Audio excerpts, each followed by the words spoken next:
Galasya, Kabanata 3. O mga mangmang na taga-Galasya, sino ang mga nagsigayuma sa inyo na sa harapan ng inyong mga mata si Jesucristo na napako sa krus ay maliwanag na inihayag? Ito lamang ang ibig kong maalaman sa inyo. Tinanggap ba ninyo ang Espiritu sa pamamagitan ng mga gawang ayon sa kautusan o sa pamamagitan ng pakikinig ng tungkol sa pananampalataya? Napakamangmang na mga kayo nagpasimula sa Espiritu, ngayon na magpapakasakdal kayo sa laman? Tiniis ba ninyong walang kabuluhan ang lubhang maraming mga bagay? Kung tunay na walang kabuluhan, siya na nagbibigay nga sa inyo ng Espiritu at gumagawa ng mga himala sa gitna ninyo, ginagawa baga sa pamamagitan ng mga gawang ayon sa kautusan o sa pakikinig ng tungkol sa pananampalataya? Gaya nga ni Abraham na sumampalataya sa Diyos, at ito'y ibinilang sa kanya na katwiran.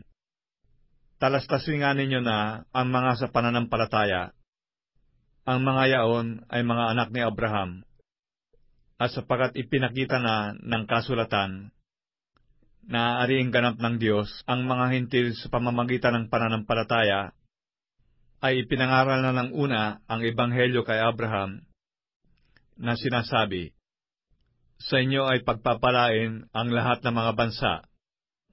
Kaya't ang mga sa pananampalataya ay pinagpapala kay Abraham na may pananampalataya, sapagkat ang lahat na sa mga gawang ayon sa kautusan ay nasa ilalim ng sumpa, sapagkat nasusulat, sinusumpa ang bawat hindi nananatili sa lahat ng mga bagay na nasusulat sa aklat ng kautusan, upang gawin nila.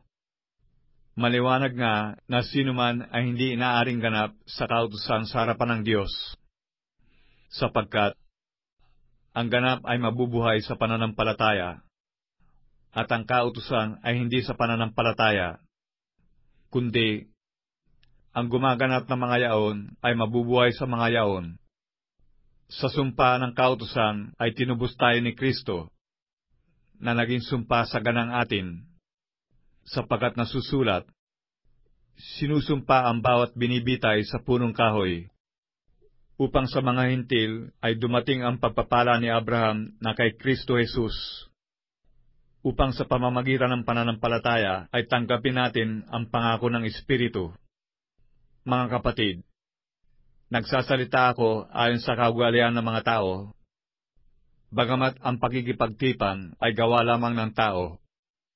Gayon may pagka pinagtibay, sino man ay hindi makapagpapawalang kabuluhan o makapagdaragdag man. Ngayon kay Abraham nga sinabi ang mga pangako, at sa kanyang binhi, hindi sinasabi ng Diyos, at sa mga binhi, na gaya baga sa marami, kundi gaya sa iisa lamang, at sa inyong binhi, na si Kristo.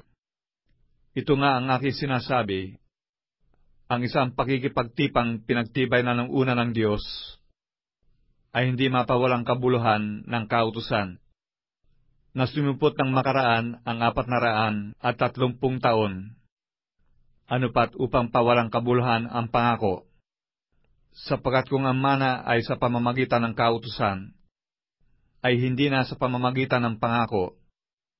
Datapwat, ipinagkaloob ng Diyos kay Abraham sa pamamagitan ng pangako. Ano nga ang kabuluhan ng kautusan?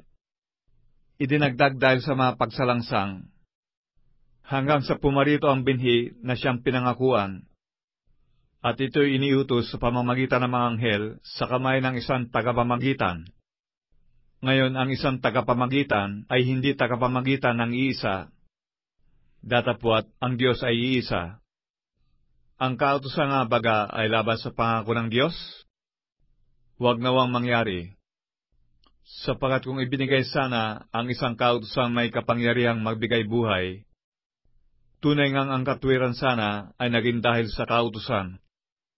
Datapwat, kinulong ng kasulatan ang lahat ng mga bagay sa ilalim ng kasalanan, upang ang pangako sa pamamagitan ng pananampalataya kay Jesucristo ay maibigay sa mga nagsisisampalataya.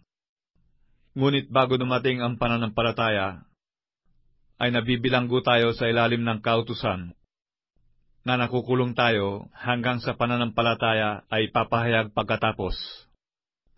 Ano pat ang kautusan ay siyang naging tagapagturo natin upang ihatid tayo kay Kristo, upang tayo aaring ganap sa pamamagitan ng pananampalataya.